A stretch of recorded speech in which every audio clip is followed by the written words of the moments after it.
E o maior exemplo disso é o exemplo de Jesus, né? Sim, sim. O exemplo de Cristo. Em Mateus capítulo 4, na tentação de No Jesus. deserto, né?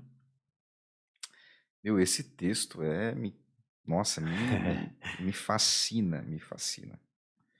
Porque se a gente for ver, o começo do ministério de Jesus não foi um começo fácil.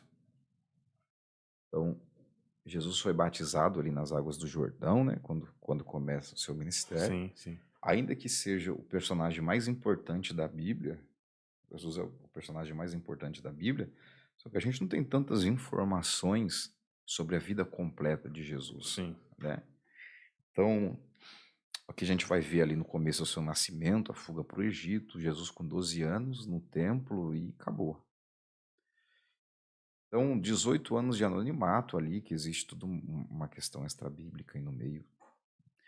E talvez a visão mais coerente é se dizer que Jesus se dedicou de fato a cuidar Sim. da casa, né? E se dedicar também na mesma profissão de José, enfim. Jesus, ele começa o seu ministério sendo batizado nas águas do Jordão por João Batista, mesmo que João não queria o batizar por conhecer. Deixa eu conhecer, E né? mesmo Jesus sabendo que ele era Jesus, Uhum. Jesus respeitou a autoridade do ministério de João Batista. Então, João Batista era o pregador do momento, né? Entendo. Uhum. Então, Jesus respeitou a autoridade de João naquela hora.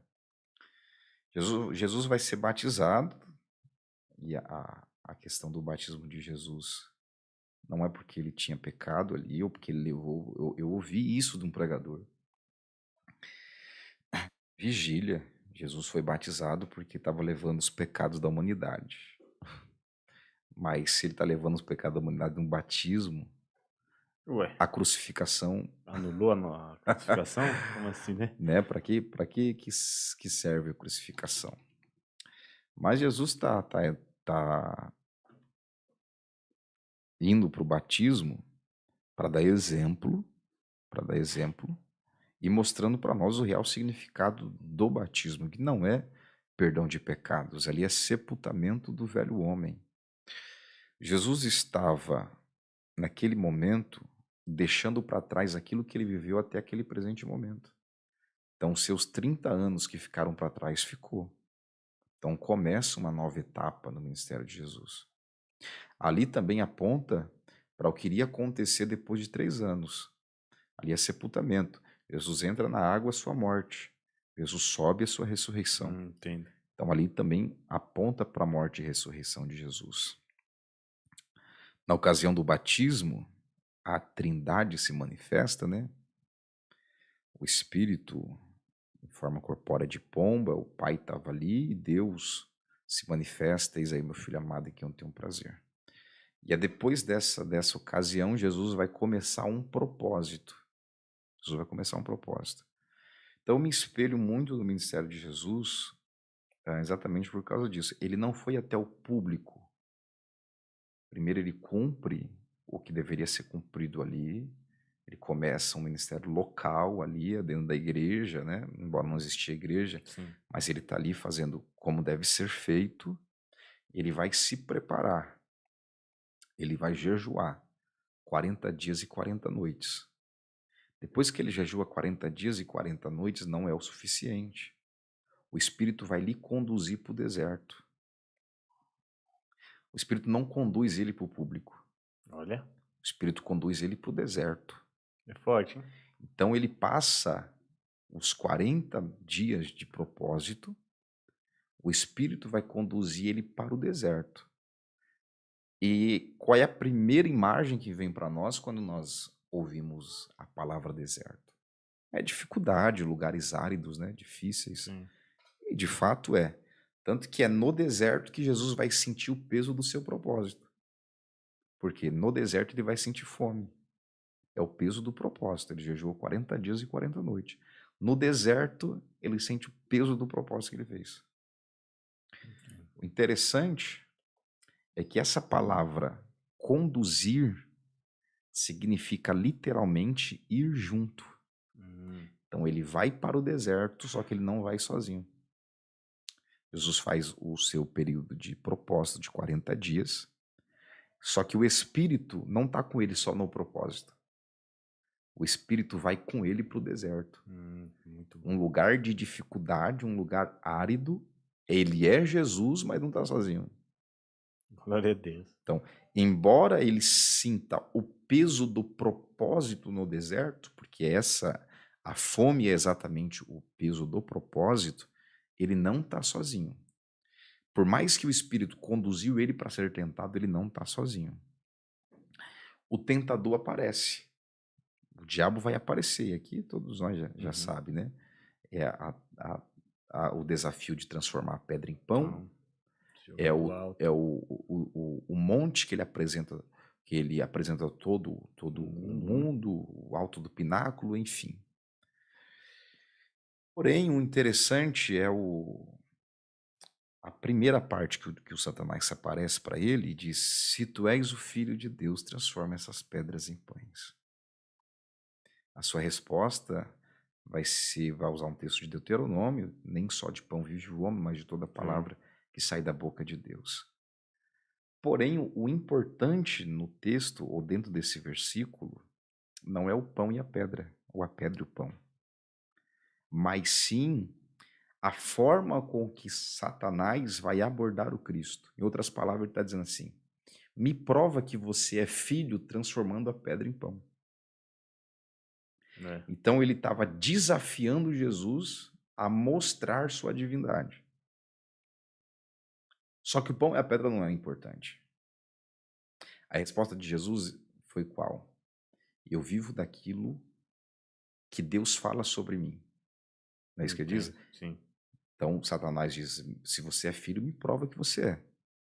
Jesus disse: nem só de pão vive o homem, mas de toda palavra que sai da boca de Deus. Em outra palavra, ele está dizendo: eu dependo daquilo que sai da boca de Deus. Mas a pergunta que fica é: afinal, o que é que sai da boca de Deus? Tremendo, hein?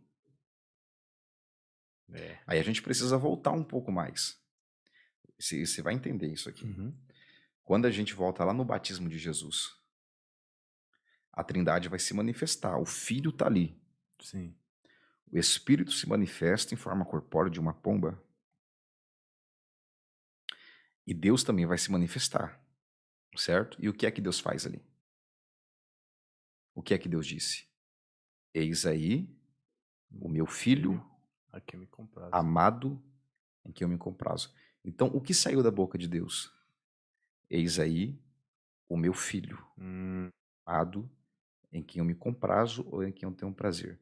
Na tentação, o diabo disse: me prova que tu és o filho.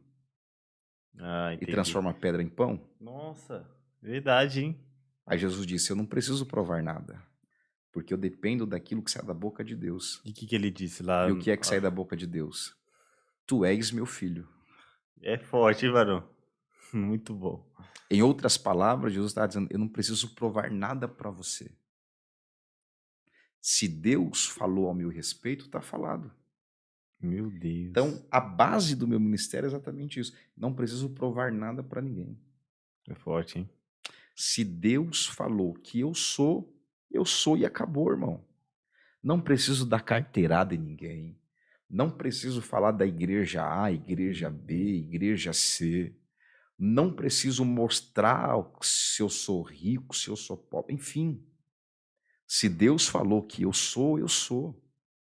Eu não preciso ficar dando carteirada em ninguém. Porque eu sou cantor fulano de tal.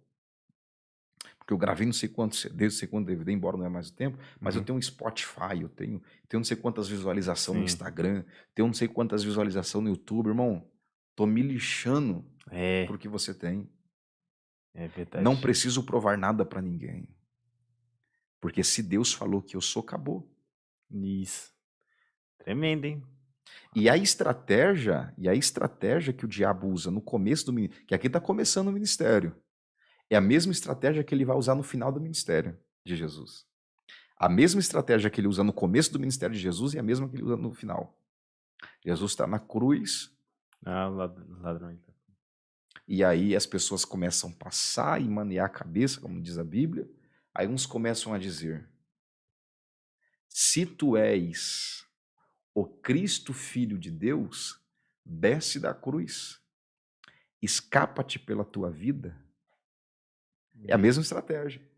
Me prova que tu és o Filho descendo da cruz. É a mesma coisa que o diabo fez lá no final. Muito bom. Mesma coisa que ele fez no começo. Só que Jesus desceu da cruz? Não, Por que Jesus não desceu da cruz? porque o propósito era maior, o projeto era maior. Ele não desce da cruz porque ele sabe que é filho, mas o que segura ele na cruz não é apenas saber que ele era o filho. Ele não precisava provar nada para ninguém, mas era para te fazer filho. Eita, é forte, hein? Foi pra te fazer filho. Tremendo. Então Jesus permanece na cruz para nos fazer filho. Ele não precisa provar, ele quer te tornar filho. Muito bom. Daí você vai pregar lá na Acabou. Piratinga? Vamos lá, quando se der a oportunidade. E quem é filho? Quem é filho? É todo mundo é filho de Deus? Não. Eita. E a todos quantos o recebeu, deu-lhes o poder de serem chamados filhos de Deus, ou de serem feitos filhos de Deus. Então Jesus não precisou provar que era filho. Ele não precisou provar que era filho para te tornar filho. Porque se ele resolve descer da cruz para provar que ele tinha poder como filho de Deus, hoje a gente não estava aqui. É tremendo, hein? Que base bíblica. E além de ele nos fazer filho, automaticamente ele nos fez herdeiro de tudo aquilo que é dele. Nós somos herdeiro com Cristo e co-herdeiro com o Pai. Acabou. Nós temos uma herança. Ele resolveu nos fazer filho e ainda nos deu uma herança. Glória a Deus. Então, por isso, a base do meu ministério é esse. Não preciso provar nada para ninguém. Quem dá testemunho do meu ministério é Deus. E se Deus falou que eu sou, não me preocupa, irmão. Glória a E é Deus. isso aí.